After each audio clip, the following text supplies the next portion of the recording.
I've been thinking about this a lot lately, and here's an issue. I am progressive on just about every issue across the board. Yeah. Gay rights, civil rights, women's rights, whatever, women's right to choose, fill in the blank. Pro-Medicaid, pro-universal basic income, pro so many things. But there's a thing that happens in large cities where large cities are always blue. And I'm trying to figure this out.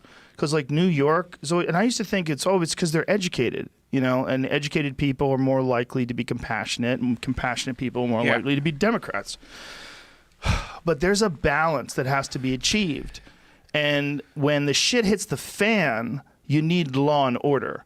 And I think that some people who are Democrats, who are progressive people, they don't understand that aspect of human nature, or they want to deny that aspect of human nature. Like when the mayor of Seattle was dealing with that whole 6-area lockdown, small little country that they had put up barriers and shit, and they like literally had armed guards there. That what was it called again? Chop or Chaz, right?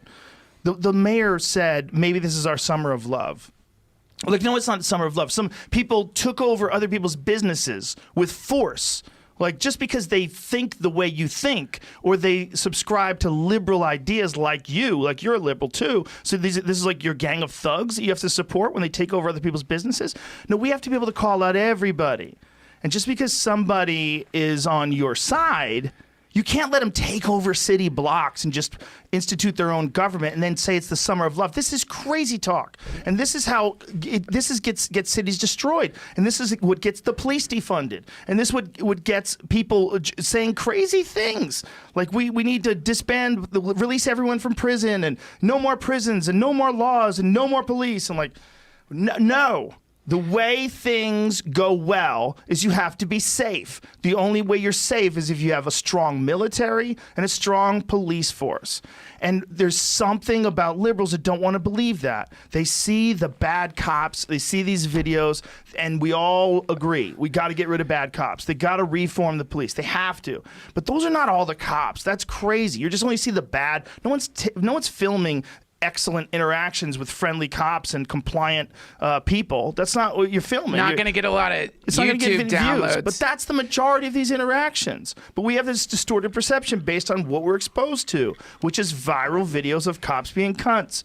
Because there are cops that are cunts. Because there's people that are cunts. And there's who knows how many fucking hundreds of thousands, if not millions of cops there are. The odds that they're not hundreds and thousands of cunts is outrageous. Well, you know what I've been doing with this whole fucking thing, man?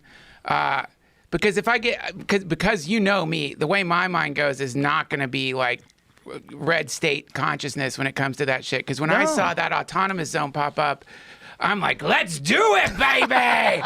Spread it out!